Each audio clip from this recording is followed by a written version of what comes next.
हाय, उम्मीद करते हैं कि आप लोग बहुत ही अच्छे होंगे। देखिए, अगर आप भी मुख्यमंत्री उद्यमी योजना के तहत लोन लेना चाहते हैं, 10 लाख रुपए तक का लोन आपको बिजनेस करने के लिए मिलता है, जिसमें 5 लाख रुपए आपको अनुदान ही मिल जाता है, यानी कि 5 लाख रुपए ही आपको 84 किस्तों में जमा करने होते हैं। तो जैसे कि मैंने इसके रिगार्डिंग आपको अपडेट दिया था कि इसका जो एप्लीकेशन फॉर्म है 1 दिसंबर 2022 से शुरू हो जाएंगे। तो सरकार यहाँ पे वाकई में इसका जो एप्लीकेशन फॉर्म है स्टार्ट कर दिया है।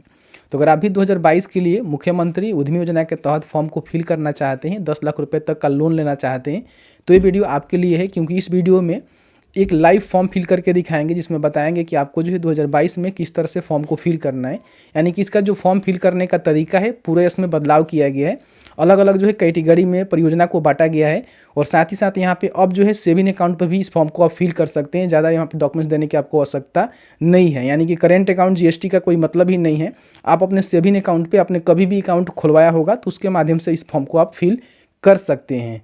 तो अगर आपको भी लोन चाहिए तो प्लीज़ इस वीडियो को शुरू से अंत तक लेकर जरूर देखिएगा। सभी जानकारी जो इस वीडियो में क्लियर करके बताए हुए हैं, किस तरह से फॉर्म को फिल करने हैं और किस तरह से आपका जो है इसमें डॉक्यूमेंट्स अपलोड करना होगा और किस तरह से फॉर्म को फाइनल सबमिट करने हैं, सभी जानकारी इस वीडियो में क्लियर करके बताए हुए हैं।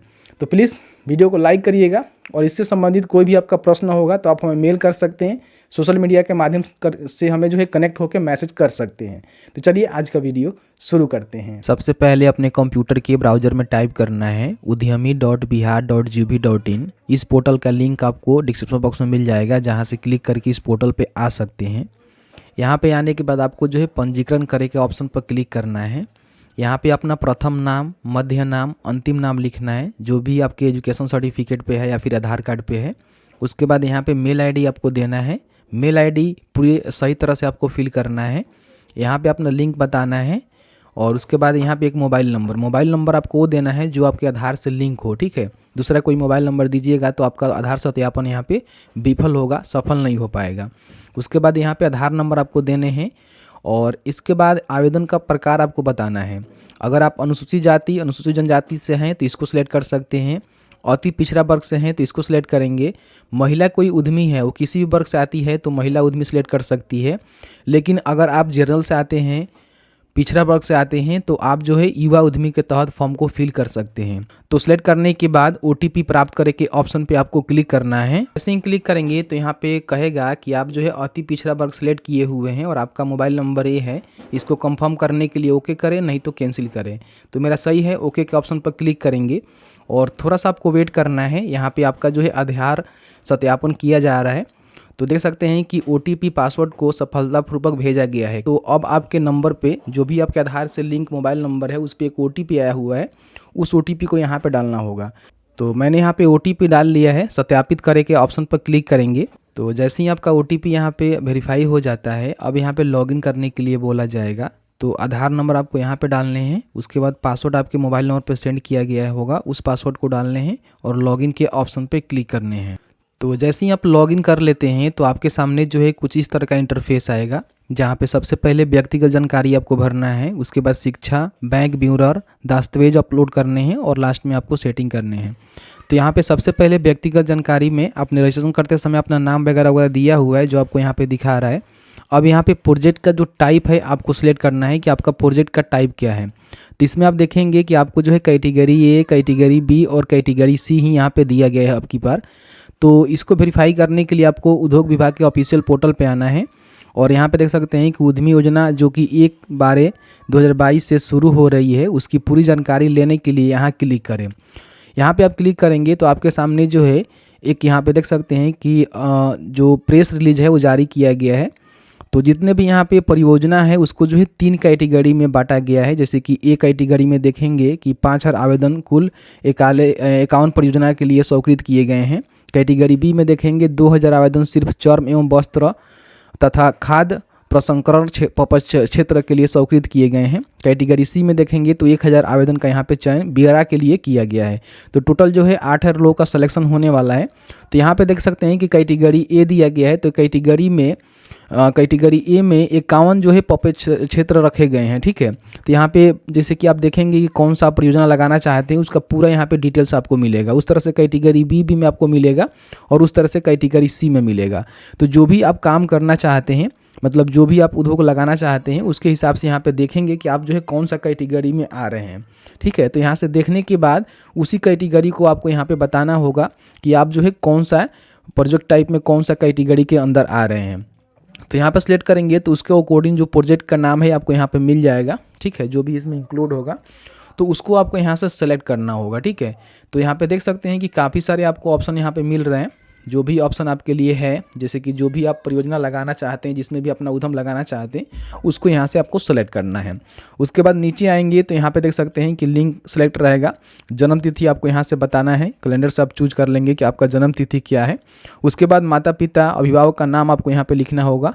ठीक है, तो यहाँ पे लिखेंगे। विकलांग का स्थिति बताएंगे, अगर आप विकलांग है तो यस करेंगे, नहीं है तो नो करेंगे। उसके बाद आवेदनकर्ता का पता पूरा यहाँ पे लिखना है, जैसे कि फुल एड्रेस लिखेंगे, यहाँ से थाना, यहाँ से जिला आपको बताना होगा। ठीक है, उसके बाद पिन कोड और यहाँ पे बिहार ऑटोमेटिकली रहेगा।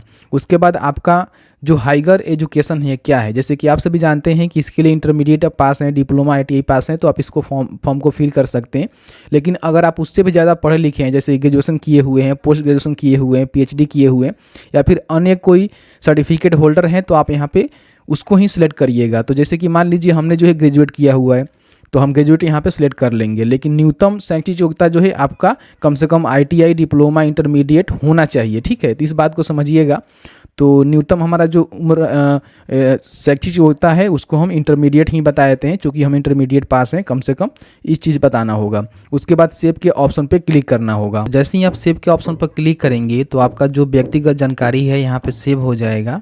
अब आपको शिक्षा का जानकारी डालना होगा, तो उसके लिए यहाँ पे देख सकते हैं कि शैक्षिक विवरण जोड़े का जो ऑप्शन है इस पर आपको क्लिक करना है। यहाँ पे राइट साइड में कुछ जानकारी आपको खुलेगा जिसको भरना होगा। जैसे कि मान लीजिए आप जो भी क्वालिफिकेशन किए हुए हैं सभी की जानकारी यहाँ पे दे दीजिएगा, जैसे कि मैट्रिक, इंटर या फिर आपने ग्रेजुएशन वगैरह वगैरह किया हुआ है तो उसका भी जानकारी आपको देना है। तो सबसे पहले हम यहाँ पे 10th का, जैसे कि मैट्रिक का हम जानकारी देना चाहेंगे तो यहाँ पे लिखेंगे मैट्रिक। ठीक है, उसके बाद मैट्रिक आपने कहाँ से किया हुआ है वो बताना है, उसका रोल नंबर क्या है वो बताना है, कब आपने पास किया था उसको आप यहाँ से बताएंगे, और विषय क्या था। तो विषय में बेसिकली हमने जो है English, Hindi, Sanskrit, mathematics, social science और साइंस से किया था। अगर आपने इसमें उर्दू भी किया हुआ है तो आप उर्दू को भी ऐड कर सकते हैं, और जोड़े के ऑप्शन पर क्लिक करेंगे तो आपका जो है कुछ इस तरह से मैट्रिक का जुड़ जाएगा। इसको हटाना चाहते हैं तो यहाँ से हटा सकते हैं, और इंटर का जोड़ना चाहते हैं, ग्रेजुएशन का जोड़ना चाहते हैं, कम से कम इंटर पास तो होना ज़रूरी है इस फॉर्म को फिल करने के लिए। तो यहाँ पे फिर से आपको जोड़ना है तो जोड़े के ऑप्शन पर क्लिक करेंगे फिर। तो अब यहाँ पे आप चाहें तो इंटर का जानकारी दे सकते हैं, जैसे कि यहाँ पे लिखेंगे इंटर। उसके बाद यहाँ पे आप लिखेंगे कि इंटर आपने कहाँ से पास किया हुआ है, उसका रोल नंबर क्या है, ठीक है, कब आपने पास किया हुआ है, कौन सा विषय है। तो विषय में बेसिकली हमने जो है फिजिक्स, केमिस्ट्री, मैथ से ISC किया हुआ है, तो आप अपना कोडिंग यहाँ पे डालेंगे और जोड़े के ऑप्शन पर क्लिक करेंगे तो इस तरह से इंटर का भी जुड़ जाएगा। उस तरह से आप यहाँ पे ग्रेजुएशन का जोड़ना चाहते हैं तो उसको भी जोड़ सकते हैं। इस तरह से हमने तीनों ऐड कर दिया है, आप भी चाहें तो ऐड कर सकते हैं आपने किया हुआ है तो। अब यहाँ पे बैंक का डिटेल्स पृष्ठ पर जाए के ऑप्शन पे आपको क्लिक करना है, तो आपके सामने जो है बैंक का डिटेल्स डालने के लिए यहाँ पे ऑप्शन आएगा, जहाँ पे बैंक का नाम क्या है, शाखा का नाम क्या है, यानी कि आपने जो अकाउंट खुलवाया हुआ है वो कौन सा ब्रांच में खुलवाया हुआ है।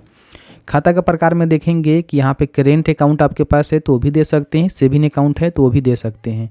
तो बहुत ही अच्छा चीज़ है, क्योंकि यहाँ पे अब आपको करेंट अकाउंट की रिक्वायर्ड नहीं रहा, आप सेविंग अकाउंट पर भी फॉर्म को फिल कर सकते हैं। उसके बाद खाता खोलने की आप तिथि देखेंगे तो पिछली साल इसमें क्या हुआ था कि एक जो है डेट का लिमिटेशन रखा गया था कि 1 साल के अंदर आपका खाता होना चाहिए, लेकिन यहाँ पे आप देखेंगे तो कोई भी लिमिटेशन नहीं है। कभी कभी आपका खाता खुला हुआ है, आप यहाँ पे उसका जानकारी यहाँ पे इस तरह से भर सकते हैं कि आपका जो अकाउंट है वो कब ओपन हुआ है।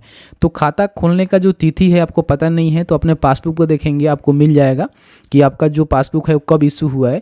या फिर आप अपना जो नेट बैंकिंग चलाते हैं तो उसमें जाकर जो आपका स्टेटमेंट होता है वहाँ पे निकालेंगे तो आपको मिल जाएगा कि आपका जो खाता है वो कब ओपन हुआ था, तो उसको यहाँ से भरेंगे।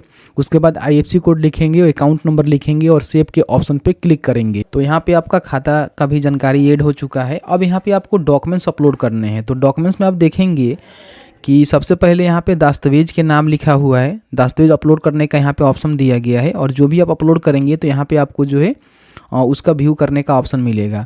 तो डॉक्यूमेंट्स का जो फॉर्मेट होना चाहिए JPG, PNG और PDF, इन सभी फॉर्मेट में जो है आप यहाँ पे दस्तावेज को अपलोड कर सकते हैं। सबसे पहले जाति प्रमाण पत्र आपको अपलोड करना होगा। अगर कोई महिला है तो उस कंडीशन में महिला को छूट दिया गया है, उसके पास जाति नहीं भी है तो भी इस फॉर्म को फिल कर सकती है, कोई भी प्रॉब्लम नहीं होगा क्योंकि महिलाओं के लिए वैकल्पिक रखा गया है। तो यहाँ पे चूज फाइल पे ऑप्शन पर क्लिक करके यहाँ पे अपलोड करेंगे। उसके बाद मैट्रिक 10वीं पास का जो प्रमाण पत्र होता है, जैसे कि मान लीजिए आपका मूल प्रमाण पत्र हो गया, तो उसमें जन्म तिथि प्रमाणित करने के लिए उसको आपको यहाँ पे अपलोड करना होगा। मैट्रिक के भी सर्टिफिकेट यहाँ पे अपलोड आप जरूर करेंगे। उसके बाद इंटरमीडिएट या फिर उसके बराबर आपने कोई कोर्स कर रहा हुआ है, जैसे कि डिप्लोमा हो गया, ITI हुआ, तो उसको आपको यहाँ पे अपलोड करने हैं। उसके बाद कोई आपने जैसे हाइगर एजुकेशन मैंने आपको बताया कि अगर आपने ग्रेजुएशन वगैरह कर रखा है, उसका जानकारी आप यहाँ पे भरे हुए हैं तो उसको भी यहाँ पे अपलोड करेंगे। नहीं किए हुए हैं तो आप इसको छोड़ सकते हैं, ये भी ऑप्शनल है, इसको मतलब देने की आवश्यकता नहीं है। उसके बाद यहाँ पे आवासीय प्रमाण पत्र आपको देना होगा, जैसे कि निवास प्रमाण पत्र आपका होता है, और प्रोफाइल फ़ोटो और यहाँ पे सिग्नेचर आपको लगाने होंगे। तो सभी दस्तावेज को अपलोड करने के बाद आपको जो है सबमिट करने से पहले डेटा फॉर्म के जाँच करे के ऑप्शन पर क्लिक करना है। तो आपने जो भी जानकारी फिल किया होगा, सारा जानकारी जो है आपको इस तरह से देखने को मिलेगा, जैसे कि आप यहाँ पे देख सकते हैं। सभी जानकारी को एक बार चेक कर लीजिएगा, उसके बाद ही यहाँ पे फॉर्म को आपको फाइनल सबमिट करने हैं। अब यहाँ पे मान लीजिए आप किसी भी प्रकार के अपलोड किए गए डॉक्यूमेंट्स में संपादित करना चाहते हैं तो आप इसको संपादित भी कर सकते हैं, यानी कि एडिट कर सकते हैं। और फॉर्म को जमा करना है तो इस पर क्लिक करके आप जो है फॉर्म को जमा कर सकते हैं, लेकिन उससे पहले एक बार जानकारी को वेरीफाई कर लीजिएगा, उसके बाद ही यहाँ पे फॉर्म को फाइनल सबमिट कीजिएगा। तो जैसे कि आपने देखा कि मैंने आपको क्लियर करके बता दिया कि अगर आपको भी मुख्यमंत्री उद्यमी योजना के तहत लोन चाहिए तो किस तरह से एप्लीकेशन फॉर्म को फिल करेंगे, जिसमें आपको ज़्यादा कोई डॉक्यूमेंट्स देने की रिक्वायर्ड नहीं है। आप अपने सेविंग अकाउंट में भी फॉर्म को फिल कर सकते हैं। फॉर्म को फिल करने के बाद क्या होता है कि आपका एप्लीकेशन अगर सही पाया जाता है, सभी डॉक्यूमेंट्स या फिर सभी आपने जानकारी जो दिया हुआ है वो सही है, तो आपका जो एप्लीकेशन है उसको अप्रूव कर दिया जाता है। उसके बाद जितने भी एप्लीकेशन अप्रूव होते हैं उसको जो है रेंडम तरीका, यानी कि एक रेंडम तरीका, जैसे कि एक रेंडम चीज़ होता है जो कि लॉटरी के माध्यम से आपका सिलेक्शन किया जाता है, उसमें जिसका भी सिलेक्शन हो जाए, तो केवल जो है इस साल 8000 लोगों का जो है सिलेक्शन होना है, जिसके लिए अलग अलग कैटेगरी भी बांटा गया है कि कौन सा परियोजना के लिए किनको कितना लोन मिलेगा। तो उसके हिसाब से आपका यहाँ पे सिलेक्शन होगा। अगर आप सेलेक्ट हो जाते हैं तब आपको वेरिफिकेशन करके यहाँ पे पैसे दिए जाएंगे। तो बहुत ही बढ़िया अपडेट है। अगर आप इस फॉर्म को फिल करना चाहते हैं तो ज़रूर भरें, क्योंकि आपके लिए एक बहुत ही बढ़िया अपॉर्चुनिटी है अगर आप यहाँ पे उद्यम लगाना चाहते हैं, खुद का बिजनेस क्रिएट करना चाहते हैं। तो बस आज की इस वीडियो में इतना ही। साथ ही चैनल को सब्सक्राइब कर लीजिए, इससे रिलेटेड जो भी अपडेट आएगा तो पहले आपको इस चैनल पे दिया जाएगा।